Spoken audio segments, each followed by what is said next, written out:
નમસ્કાર. આજના આપણા આ ખાસ વિશ્લેષણમાં તમારું સ્વાગત છે.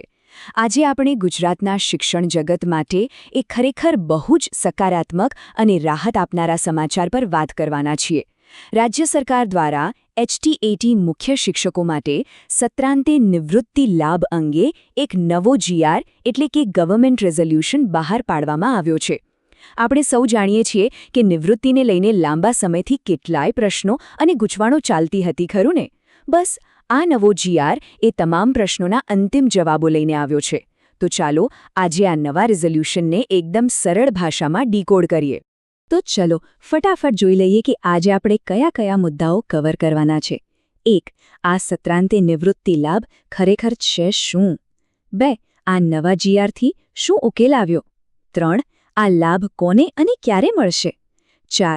શિક્ષકો અને શાળાઓ બંનેને આનાથી શું ફાયદા થશે? અને 5મું, સૌથી અગત્યનું, આના માટે કઈ કાર્યવાહી અને કયા દસ્તાવેજો જોઈશે?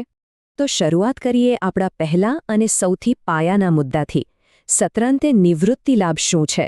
સરકારી કચેરીઓના જટિલ નિયમોમાં પડીએ એ પહેલાં આ મૂળભૂત કન્સેપ્ટને સમજવો બહુ જ જરૂરી છે. સિમ્પલ ભાષામાં કહીએ તો સત્રાંતે નિવૃત્તિ લાભ એટલે જો કોઈ શિક્ષક કે મુખ્ય શિક્ષકની નિવૃત્તિ શૈક્ષણિક સત્રની અધવચ્ચે આવતી હોય તો તેમને સત્ર પૂરું થાય ત્યાં સુધી નોકરી ચાલુ રાખવાની પરવાનગી આપવી. આ આખી વ્યવસ્થા પાછળનો મુખ્ય ઉદ્દેશ્ય એકદમ સ્પષ્ટ છે: વિદ્યાર્થીઓનું શૈક્ષણિક હિત. વિચારો, અધવચ્ચે પ્રિન્સિપાલ કે શિક્ષક બદલાય તો વિદ્યાર્થીઓના ભણતર પર કેટલી અસર પડે? એટલે વિદ્યાર્થીઓના અભ્યાસમાં કોઈ જ વિક્ષેપ ન પડે તે સુનિશ્ચિત કરવા માટે આ વ્યવસ્થા ગોઠવવામાં આવી છે. હવે આગળ વધીએ આપણા બીજા મુદ્દા તરફ. આ નવા જીઆરથી ખરેખર શું બદલાયું?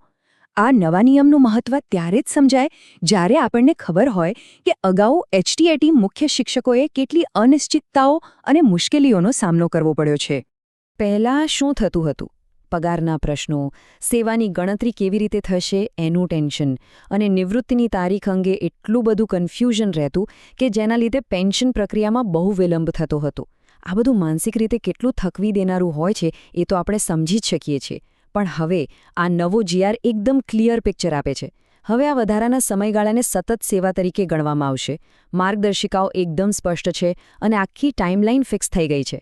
ટૂંકમાં આ નિયમ એક બહુ જ મોટી અને જરૂરી વહીવટી સ્થિરતા લઈને આવ્યો છે. તમારા મનમાં ચોક્કસ આ સવાલ થતો જ હશે કે ભાઈ આ બધું તો બરાબર, પણ આનો લાભ મળશે કોને અને ક્યારે? તો ચાલો એ પણ સમજી લઈએ. આ લાભ મેળવવા માટે અમુક ચોક્કસ પાત્રતા છે. પહેલી શરત એ છે કે એચટીએટી મુખ્ય શિક્ષકની નિવૃત્તિ શૈક્ષણિક સત્ર દરમિયાન આવતી હોવી જોઈએ. બીજી, અને હું કહીશ કે સૌથી અત્યંત મહત્વની શરત એ છે કે તમારો અગાઉનો વહીવટી અને સેવાનો રેકોર્ડ એકદમ સંતોષકારક હોવો જોઈએ. આ મંજૂરી મેળવવા માટે તમારો ટ્રેક રેકોર્ડ સારો હોવો એ એકદમ પાયાની જરૂરિયાત છે. અને છેલ્લે, સરકારના પ્રવર્તમાન નિયમો મુજબ તમે સંપૂર્ણપણે પાત્રતા ધરાવતા હોવા જોઈએ. આને એક પ્રેક્ટિકલ ઉદાહરણથી સમજીએ જેથી વધુ ખ્યાલ આવે.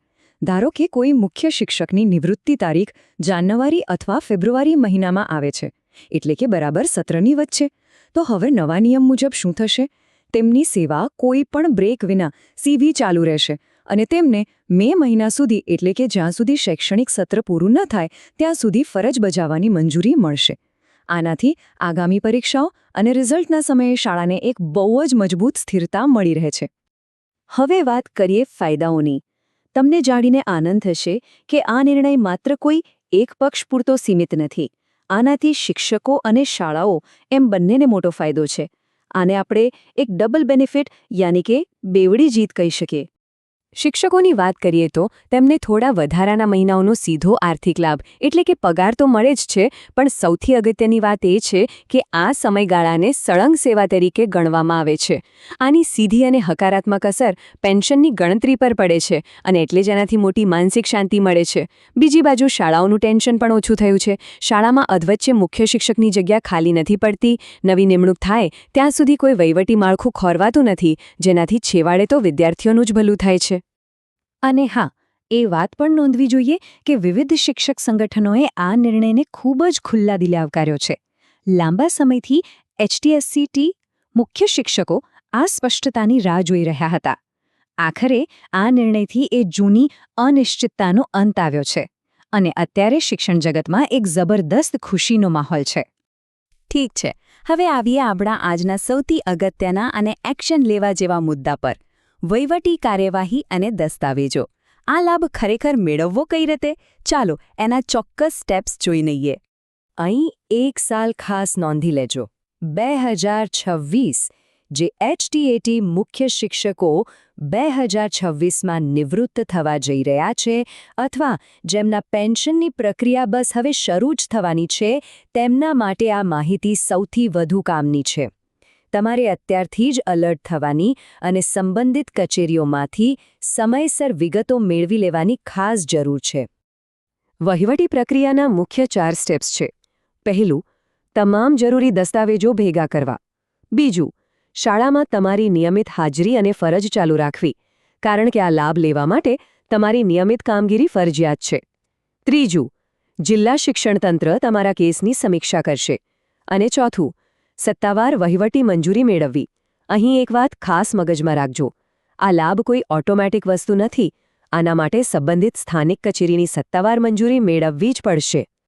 હવે ફાઇલ તૈયાર કરવા માટે તમારે આટલા દસ્તાવેજોનું ચેકલિસ્ટ બનાવવું પડશે: તમારી સર્વિસ બુક, નિવૃત્તિ તારીખનો સત્તાવાર રેકોર્ડ, શાળાની સંપૂર્ણ વિગતો, નિયત નમૂનાનું અરજી ફોર્મ અને વહીવટી મંજૂરી માટેનો દસ્તાવેજ. જો તમે આ લાભ માટે પાત્ર છો તો મારી સલાહ છે કે આ બધા દસ્તાવેજ અત્યારથી જ તૈયાર રાખો, જેથી છેલ્લી ઘડીએ કોઈ દોડાદોડી કે વિલંબ ન થાય. જો કે એક નાનકડી પણ બહુ જ મહત્વની સૂચના યાદ રાખવી: દરેક શિક્ષકનો કેસ અને પરિસ્થિતિ અલગ અલગ હોઈ શકે છે. એટલે અંતિમ નિર્ણય તો હંમેશા સરકારના સત્તાવાર જીઆર, જિલ્લા કચેરી અને તેમની વહીવટી મંજૂરી પર જ આધારિત રહેશે.